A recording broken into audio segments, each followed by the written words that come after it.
Guys, a few days ago, actually last week, I went to the Trump rally in the South Bronx, and I wasn't going to make this video, but I saw a lot of garbage out there in regards to what it was, who was there, how many people were there, and kind of what went down. So I want to share with you my experience in this video. Let's get to it. What is up, everybody? Welcome back to the channel. If you didn't already know, my name's Jay Casa, and I am a red-blooded American patriot living behind enemy lines, some would say, in northern New Jersey. And if you get value out of this video, please smash that like button down below and also consider subscribing. We are building a tight-knit community here of people who are specifically into the Second Amendment and the Second Amendment in blue states like New Jersey, where we have to constantly protect and defend and fight for our Second Amendment God-given right to defend ourselves. So if that interests you, definitely hit that subscribe button and the notification bell. But in this video, I'm going to go over something a little bit more political or partisan per se than what we usually talk about,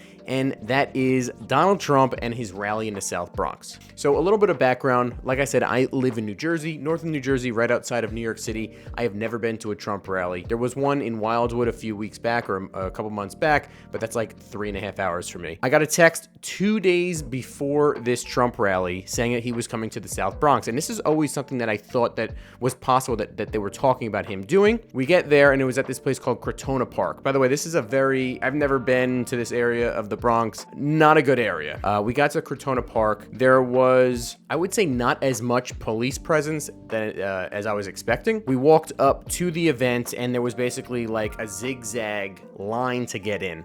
It looked like a lot, but there wasn't that many people there yet. By the way, the event's supposed to start at 6. But they said the doors open at 3. I got there about 2:45. Once I got into the line, it did not move very much at all, and a line behind me started to form very, very quickly, and there was a lot of people behind me in pretty short order. I waited probably from 2:45 up until about 4:30 or 4:45. That's when I was able to get in. There was a lot of people waiting in line, and it was only like 6 Secret Service like metal detectors and security checkpoints for people to go through, and it was a very slow process. They had to go through everyone's bags and all that good stuff. So it took a long time. Now, let me say something about the police presence when I first got there. There was almost none. I thought that was a little crazy given all of the people that were there, as well as, the type of event that it was, right? Donald Trump in the South Bronx. I'm not going to say that that was on purpose, but it seemed like it, honestly. The way that the metal gates were set up were you'd have a metal gate, and then there would just be an opening, and then another metal gate with a little caution tape in between. So eventually the line was so long and we were waiting so long, people started to just cut right through the caution tape, and you just had a big bombardment of people. Anytime there was a little bit of room going forward, we would all just be really close quarters like this and have to go run up really quick and wait. It was, honestly, that's how people get hurt. I thought it was a little ridiculous. At first, I kind of thought that it was like the event and maybe the Secret Service or, the Trump campaign, how they handle those events and the security and stuff. But the more I thought about it, that sounds more like a police thing to me, an NYPD thing, or maybe both. Regardless, we finally got in after, a good while waiting in line. And by the time I got in, there was a huge amount of people, a huge line behind us. And honestly, inside the event, there was room. There was room to move around. And the reason for that, from what I can tell, is that the limit on the actual event was about 3,500 people. That was on the permit, and that's like the max amount that they allow at Crotona Park. So it seems like to me, the Secret Service or whoever was running the event kind of limited the capacity to the people who were inside. It got to about, a little bit closest to 6 o'clock. And we had a few different kind of opening speakers. Giuliani's son spoke. He was there. A couple local leaders. There was one woman. I don't remember her name. I apologize. She was, I believe, the head of Blexit, New York. She was excellent. There was also a Reverend Ruben Diaz, I believe his name was. Very kind of broken English, but extremely, extremely proud to be an American. And I really loved his speech as well. And then finally, there was Byron Donald. And then after that was Trump. And Trump got on. I always followed these Trump rallies kind of like live on a YouTube channel or something. And it would be like supposed to be starting at 6 and he wouldn't get there till 7:30. He was up on the stage at like 6:15. His speech was exactly what you'd expect about being a New Yorker, about the people in the Bronx. Let me talk about the people that were there. I've seen a lot of crap in regards to that it was all, all white people there or all paid people coming from different areas, bussed in. I didn't see one bus there. I would say at least half of them were minorities in some way, at least half. A lot of minority people, a lot of minority patriots. Listen, no matter what you think about Donald Trump, there is a revolution going on here in regards to like a switching of the parties.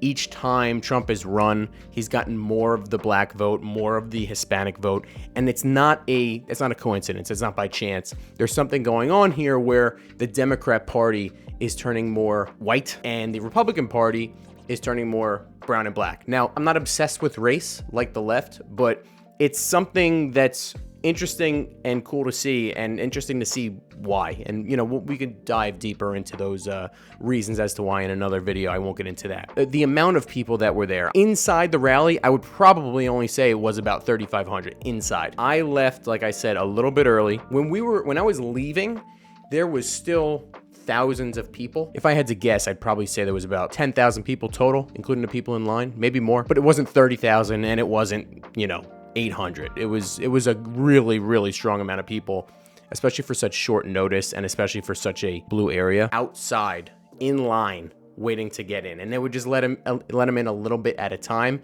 as people like me walked out. There also was not many people walking out. I stayed probably from 6:15 to about 7:45 or 8 o'clock. There was thousands of people out there still waiting. They were chanting, "Let us in, let us in." There also were some protesters, but they were vastly outnumbered by the amount of people waiting to get into the Trump rally.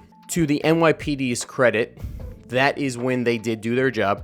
They pushed back the protesters. They had a lot of Palestinian flags and stuff. Overall, it was an extremely, extremely unique experience because first, obviously, there's no Trump rallies in New York City ever. Second, it was very, very interesting to see it in such a blue part of New York and New York City, and very interesting to see the diverse group of people that were there to support Trump.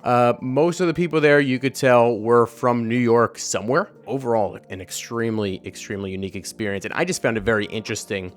After being there is a cultural shift, there is a political shift going on right now with the minority communities and with the Republican and Democrat parties. Also, I've been living in this area my entire life, New York, New Jersey, and I've always felt that as, quote unquote liberal as New York City is or Manhattan is, or I shouldn't even say liberal, it's blue, right? It's not California. It's not San Francisco. It's not Massachusetts. It's not. There's something conservative in the locals of the New York area. I've always felt that way. We believe in capitalism.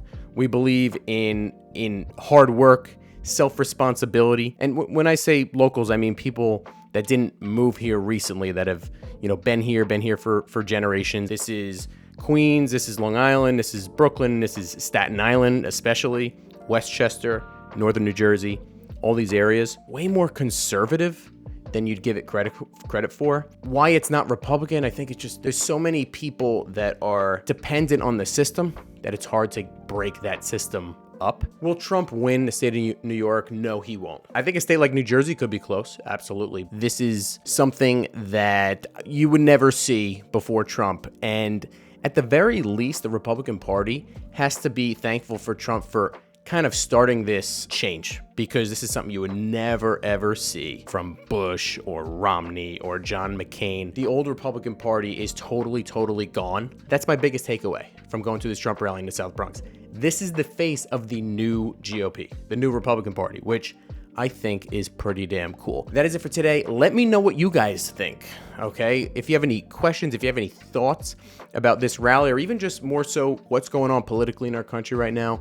I hate to be so partisan, but we talk a lot about firearms on this channel, and that is inherently political and partisan. Clearly, one side wants it. But let me know in the comment section what you think about the country, this rally, the election this year, and how it will affect our Second Amendment rights and our First Amendment rights, among others. Let me know in the comment section down below. I appreciate you guys as always, and I will see you next time.